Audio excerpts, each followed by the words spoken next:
ഉരുൾപൊട്ടൽ നാശം വിതച്ച വയനാട് മുണ്ടക്കയിൽ നാട്ടുകാരെ ഉൾപ്പെടുത്തിയുള്ള ജനകീയ തെരച്ചിൽ തുടങ്ങുന്നു. ദുരന്തത്തെ അതിജീവിച്ചവരെ കൂടി ഉൾപ്പെടുത്തിയാണ് തെരച്ചിൽ. KR ഗോപികൃഷ്ണൻ ചൂരൽമലയിൽ നിന്ന് ലേറ്റസ്റ്റ് ആയിട്ടുള്ള കാര്യങ്ങൾ അപ്ഡേറ്റ് ചെയ്യും. ഗോപികൃഷ്ണൻ, തെരച്ചിൽ ആരംഭിച്ചോ അതോ ആരംഭിക്കാൻ പോവുകയാണോ? എന്താണ് ലേറ്റസ്റ്റ് വിവരങ്ങൾ? SKN തെരച്ചിൽ ആ അർത്ഥത്തിൽ ആരംഭിക്കാൻ പോകുന്നതേ ഉള്ളൂ. രാവിലെ 8 മണി മുതൽ 11 മണി വരെ എന്നതായിരുന്നു നേരത്തെ അറിയിച്ചിരുന്നത്. SKN നമ്മൾ രാവിലെ പറഞ്ഞതുപോലെ തന്നെ ഇന്നത്തെ തെരച്ചിൽ പരിമിതമായ നിലയിൽ മാത്രമായിരിക്കും. അത് മന്ത്രി മുഹമ്മദ് റിയാസ് അല്പം മുൻപ് 24-മായി സംസാരിച്ചപ്പോൾ അദ്ദേഹം അത് ഉറപ്പിക്കുകയും ചെയ്തു. വിപുലമായ ഒരു ജനകീയ തെരച്ചിൽ ഉണ്ടാവുക ഈ വരുന്ന ഞായറാഴ്ചയായിരിക്കും. ഇപ്പോൾ ആളുകളെ ക്യാമ്പുകളിൽ നിന്ന് കൊണ്ടുവരുന്നുണ്ട്. അവർ ക്യാമ്പുകളിൽ നിന്ന് ആളുകളെ ഈ തെരച്ചിലിനായിട്ട് കൊണ്ടുവരികയാണ്. തെരച്ചിലിന്റെ ഭാഗമായിട്ട് വന്നതാണ്. അതെ അതെ ക്യാമ്പിൽ നിന്ന് ആരപ്പറ്റ ക്യാമ്പിൽ നിന്ന് ആരപ്പറ്റ വീട് എവിടെയായിരുന്നു? പേരെന്താ? എൻ്റെ പേര് മനോജ്. മനോജ് വീട് എവിടെയായിരുന്നു? എൻ്റെ വീട് സ്കൂൾ റോഡിലായിരുന്നു. എൻ്റെ വീട്ടിൽ 4 പേരാണ് മിസ്സിങ്. അതിൽ അച്ഛനെ മാത്രമാണ് കിട്ടിയത്.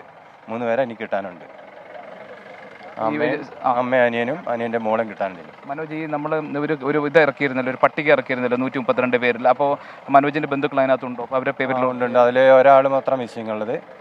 അതിൽ അമ്മയുടെ പേരില്ല. ഇന്നലെ വിളിച്ചതെല്ലാം പറിച്ച് റെഡിയാക്കിയിട്ടുണ്ട്. ഇപ്പോൾ മനോജ് പോകുന്നത് മനോജ് വീട് ഇരുന്ന സ്ഥലത്തേക്കാണല്ലേ തിരയാൻ വേണ്ടി? അല്ല, ഇന്ന് ഇവിടെയാണ് വീട് ഇരുന്നത്. ഇന്ന് മുണ്ടക്കൈ ഭാഗമാണ് തരുന്നത്. ഇന്ന് നേരെ ഓപ്പോസിറ്റ് ഭാഗമാണ് ഇപ്പോൾ. മനോജ്, നിങ്ങൾ ഇന്ന് രാവിലെ 8 മണി നടക്കാം മനോജ്, നമുക്ക് രാവിലെ 8 മണി മുതൽ 11 മണി വരെ എന്നായിരുന്നു ആദ്യം പറഞ്ഞിരുന്നത് അല്ലേ? നിങ്ങളോട് എത്ര മണിയാണ് സമയം പറഞ്ഞിരുന്നത് തെരച്ചിൽ? അതെ, ഞാൻ 6 മണിക്ക് റെഡി ആയതാണ്.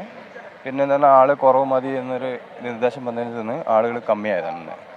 ആളുകൾ കുറവാണ്. എന്താ നിർദ്ദേശം വന്നത് നിങ്ങൾക്ക്? 6 മണിക്ക് നമുക്ക് പോകണം. ഇവിടെ പോയിട്ട് ജനകീയ തെരച്ചിലുണ്ട്, അതിന് പോകണം എന്നാണ് പറഞ്ഞിരുന്നത്. പിന്നെ അപ്പോൾ 6 മണി തൊട്ട് 11 മണി വരെയാണ് അല്ലേ? അതെ. ഒരു ജനകീയ തെരച്ചിൽ ഞായറാഴ്ച ഉണ്ടെന്ന് പറഞ്ഞു, അത് അറിയിച്ചിട്ടുണ്ടോ? ഉണ്ട്, അത് അറിയിച്ചിട്ടുണ്ട്. 2ാം ഘട്ടം അത് ഉണ്ടെന്നാട്ടെ. മനോജിന്റെ കൂടെ വേറെ ആരാ വന്നിരിക്കുന്നത്? എൻ്റെ കൂടെ ഒരു 8 പേര് വേറെ ഉണ്ട്. ഒരു ബാക്കിൽ വന്നുകൊണ്ടിരിക്കുന്നത്.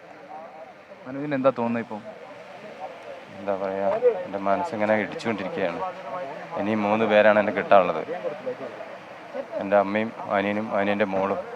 ഇതിൽ അപകടത്തിൽപ്പെട്ട എൻ്റെ അനിയൻ്റെ ഭാര്യയും മോനെയും കിട്ടിയിട്ടുണ്ട്. അവർ മിംസിൽ ICUലാണുള്ളത്. അനിയൻ്റെ ഭാര്യ മിംസിലുണ്ട് ICUലും, അനിയൻ്റെ മോൻ കോളേജ് ICUലാണുള്ളത്.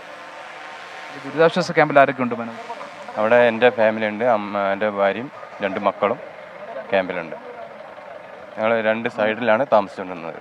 അപ്പോൾ എന്തായാലും മുണ്ടക്കൈ ഭാഗത്തേക്കാണ് പോകുന്നത് അല്ലേ? അതെ, മുണ്ടക്കൈ ഭാഗത്തേക്കാണ് ടെസ്റ്റിൽ പോയിരിക്കുന്നത്. ശരി, എന്തെങ്കിലും ഒരു ഫലം ഉണ്ടാവുമെന്ന് കരുതാം. അതെ.